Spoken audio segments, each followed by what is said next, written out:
A while later, I accept Nathan's invitation to walk with him. Since Stefan's treatment, I've been feeling like never before. I'm completely at peace. My thoughts are focused and clear.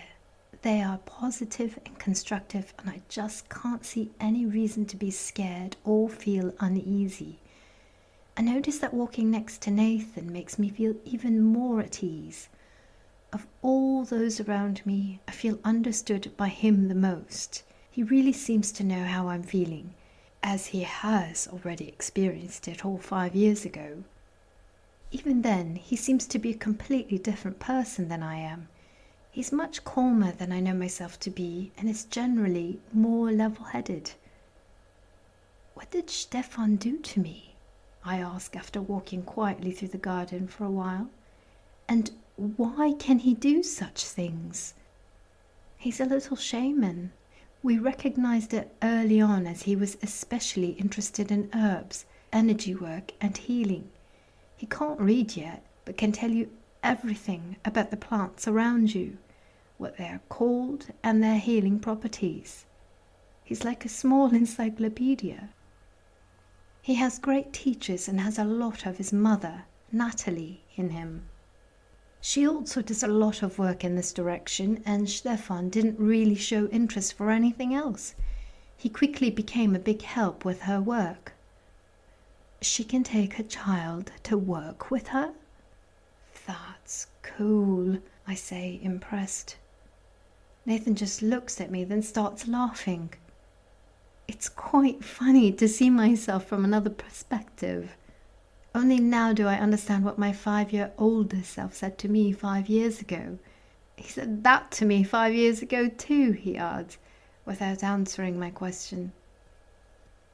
Excuse me, please, he says, and with a gesture invites me to sit next to him on a tree stump that's been creatively carved into a bench.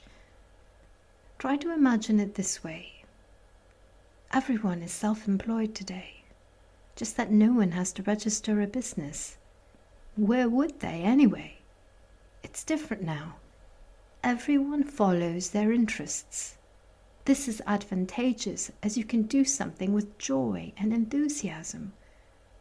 Through these interests, you learn quicker and become better. Playing and learning is the same. You can see this in the animals most. With people, it's no different. We're optimized for learning. We come into the world like this. The urge to play, the joy and enthusiasm of doing so, lets us learn quickly and effectively. The logical byproduct of playing is the improvement of our abilities and skills, our competences. I know. 2 weeks ago I saw a lecture from André Stern on YouTube. He never went to school and is a very well-educated man. A different sort of education, but he's definitely not stupid. When you listen to him, you almost feel stupid, but he negates that by inspiring you. Can you remember that? You must also have seen it. Yes, I not only remember, but I've had the pleasure of meeting him, his father and his son. I worked a bit with them and also with Professor Gerald Huther. André became well known through his appearances on TV and inspired people to do a lot more, not only to stop taking their kids to school as there was no alternative. He awoke the interest in enthusiasm, which the slave people of the old times, that's what we call the time until 2016, seem to have lost. The people love him and still do so until today. His importance for the awakening people is like that of Sigmund Freud or Carl Jung 100 years earlier. Without him, or his no credit, as he calls it, many people would not have had the idea that learning and enthusiasm are so closely tied to each other. That means that your kids can develop freely and don't have to go to school anymore? I find that hard to believe. I believe you, but it's really like that. The old school buildings are still there, but they are used in all sorts of different ways now, and no one is forced to go there anymore. When the people realized that they were forcing their children into school only to be mentally and physically abused, and yes, forcing someone to sit for hours on end on a chair has a bigger effect on their lives than we realized back then, they started to look for alternatives. André Stern could inspire so many because the people around him had already started looking for alternatives. How do your children learn today? How should I picture it? I would say they learn simply by living. You can't live without learning. That doesn't work even with schools. The difference between then and now is that you can choose what you're interested in and what you want to learn, and you do this with others that have the same interests. We call it the University of Life. You graduate at birth and are a student and teacher of all and for all. Everyone can learn from you if they like, and you can learn from them if you like. It was always like this, but the schools blinded everyone to the fact. Everything learned outside of school was seen as inferior. There was no certificate for it, and it didn't matter how good you became. You had no papers and couldn't use the knowledge to support your livelihood. Speaking these words reminds me of how old they are and how long I haven't spoken them. Earning a living. Today no one has to earn anything, and the basics for living, not only for surviving, are freely available to all. I know that school means train, like a gardener who doesn't learn from a tree, but trains it by cutting it. The schools of the old system were to train people to become the norm. TV and media also educated the people, and the result was the same. How has that all changed today? What has changed in the programming? Especially the consumption of information that was passed on as knowledge. Today we all realize one thing. Just because someone says something doesn't mean that it's correct. Neither in TV nor in a school. We rather perceive all as an inspiration. Information brought into form. It's all perceived relatively. No one holds endless truth. What appears clear and coherent for one isn't necessarily for the other, not because he's stupid or anything. It just invites you to explore it further if you were interested. Then we get access to that which we hardly knew earlier. True understanding. Competence that isn't based on theoretical knowledge, but on practical experience. That's a huge difference. Instead, we have less general knowledge. General knowledge is all around us. We don't need to carry it in ourselves. A show like Who Wants to Be a Millionaire wouldn't have a winner anymore. Luckily, that's not necessary anymore, as no one has a need to be a millionaire.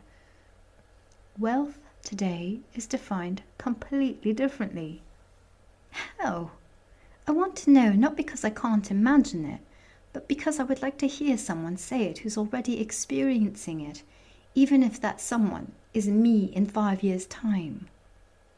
Okay, I feel rich because I can pursue my own interests. Back then, only the wealthy with enough money could do so. I don't have to do anything. Only if I want to do something, I do. For example, if I want to enjoy the taste of this great apple, he reaches around and picks one from a tree, I have to eat it. It makes a huge difference to yourself if the have to comes from a need or an order, meaning if it comes from the inside or the outside. If you like, help yourself, he says with a smile, and bites into the apple. You know, between chews, I can still remember what it was like back then. I can remember how I allowed myself to be pressured by others and was unknowingly influenced and forced to do things that I normally wouldn't have done.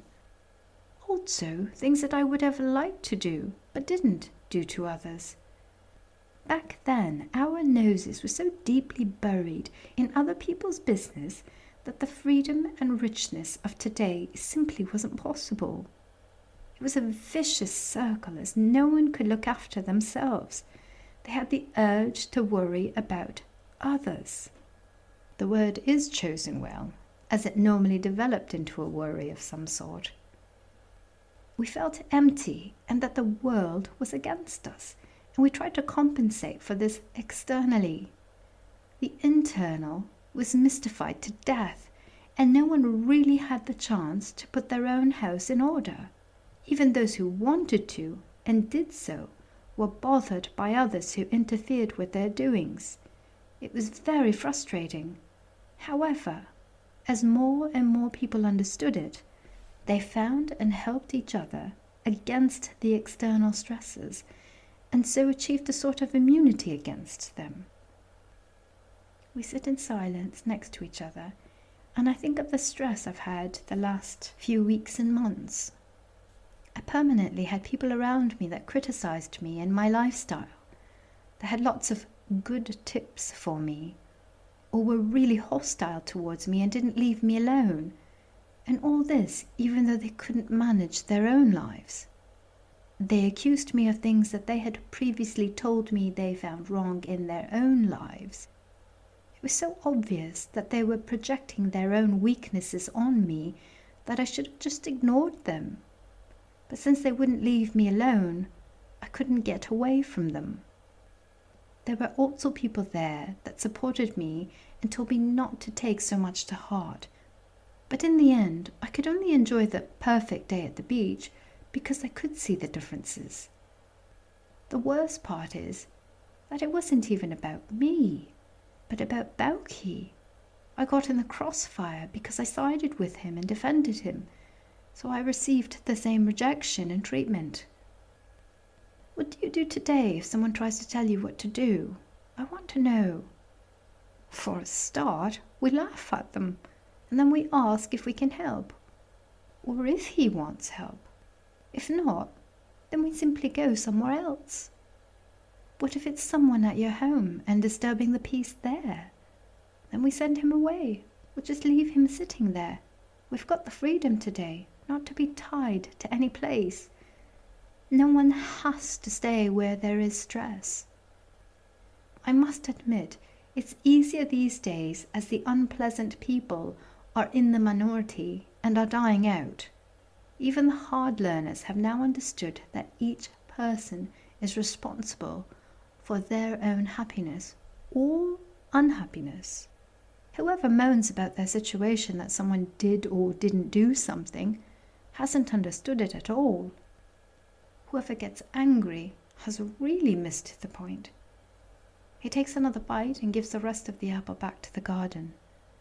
I realize that I have a lot to learn in the next 5 years. I didn't stay up long yesterday.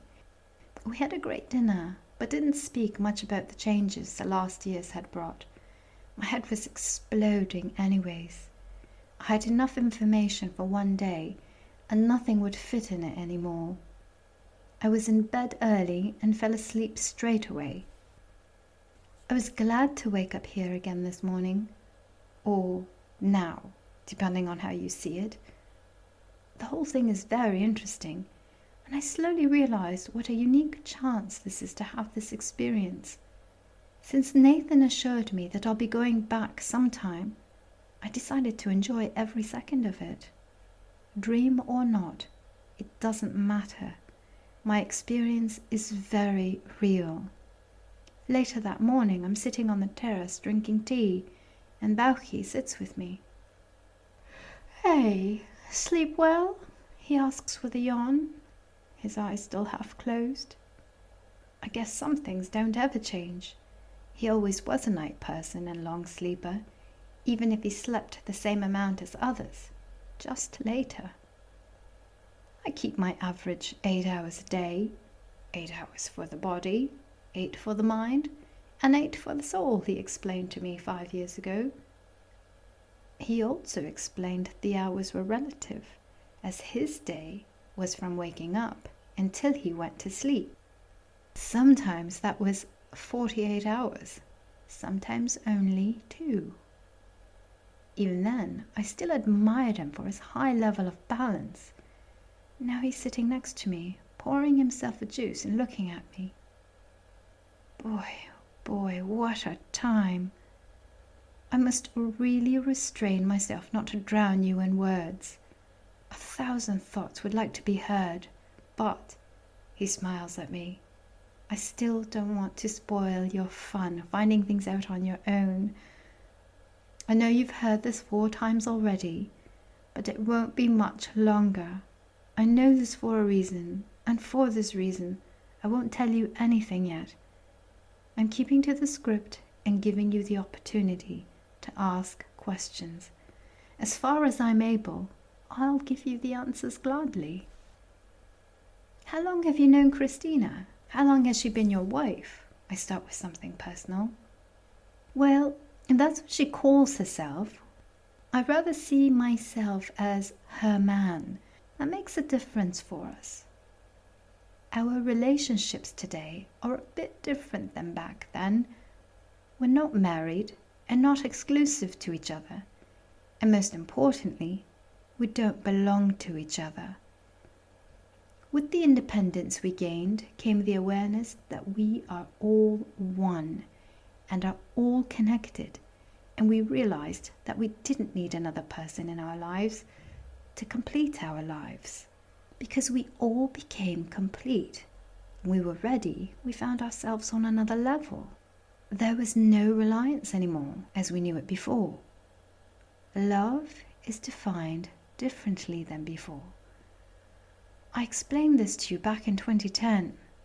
Back then you couldn't understand it, as like the others, you mistook desire for love. Do you remember what I said to you back then? I can remember quite well. Back then I spoke to Bauchi because his YouTube videos were talking about things that were occupying me too. In this specific case, it was about romantic problems. My girlfriend cheated on me, and I just didn't know how to handle the situation.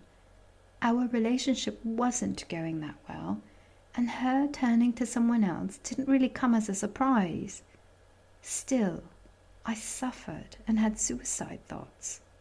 I felt deceived, worthless, and unable to make a woman happy. In one of his videos, Bauchi said that it wasn't my duty to do so. That caused a few sleepless nights for me, so I gathered my courage and wrote to him. Back then, I would never have thought that we would be living together and that he would become one of my closest friends. I would also never have dreamed that 5 years in my future, we would be sitting at the breakfast table talking about it again. You said that unconditional love is being lived and practiced by wishing the loved person all their happiness. That means that everything the person does is okay for you. This is because by giving the other their freedom, only then are you free yourself. You said that it takes a bit of practice, and in the beginning I shouldn't be so hard on myself and others. Thanks for that, by the way. It was a great help to me. Even though I didn't have a mentionable relationship after that, I was able to wish more and more people their happiness, and one of them was definitely me. He looks at me with a loving face. You know, he says thoughtfully, it was all mostly theory back then. I had a few opportunities to gather practical experience, but compared to today, I knew nothing. I'm experiencing something with Christina that I can't describe. I would say she's the perfect sparring partner for training unconditional love. To see her laugh is still the most beautiful thing in the world for me. I like it when people laugh, but her laugh still causes the best feelings of happiness in me. The price for me is allowing her complete freedom to do what she needs to be happy.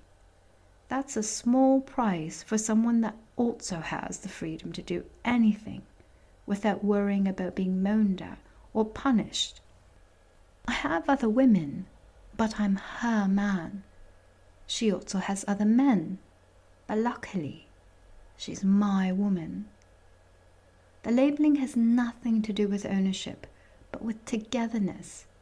We simply belong together. There are no words for it, just a feeling. We don't have to certify it or swear it to uphold it until death. No one else is devalued or worth less. We all help each other to be happy, which is a much closer connection to love itself, which Stefan helped to balance yesterday. So there is no competition anymore. There's no room for rivalry and togetherness. It's a symptom of separation. Shortly after your return to your time, you will start to see new opportunities arising through this knowledge and way of seeing things. And you've already met your girl here, he says with a smile, and I'm stumped. I don't even want to think about what I'm feeling. A face shoots into my mind and my heart beats like mad. To avoid any wishful thinking, I quickly changed the topic. Back then, you told everyone you were your own king. How did that work out? It became the general attitude towards life. Back then, I said it as I was living in a world where people thought they were better than me and could tell me what to do. Since we've now all found our independence, we're all our own kings and not someone else's. Not everyone describes it like this, as it's become self-evident. Today, everyone is his or herself and lives their own life, so it's not necessary to dictate over others anymore.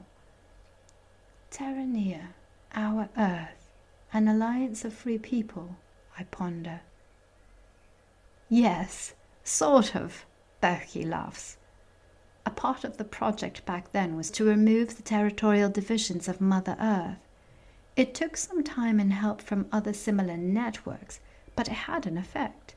The terranea.org website became quite popular, especially after the founder, Jonathan Leonard, found the right words to explain to everyone that not only the Earth belongs to everyone, but the network too. Until that happened, he was accused of self-serving interests. However, the accusers damaged themselves more than they did him. It wasn't only him that had these problems, but everyone that was doing such things. The guy with the most was Thomas. With Eigiland and the idea behind it, he was able to inspire people. Yeah, I can believe that. A week ago I was on a boat with him. You made a video for the Eigiland Anthem together. Oh wow, I almost forgot that, Bauchi laughs again. The song did become popular. Somehow we seem to have had the right timing.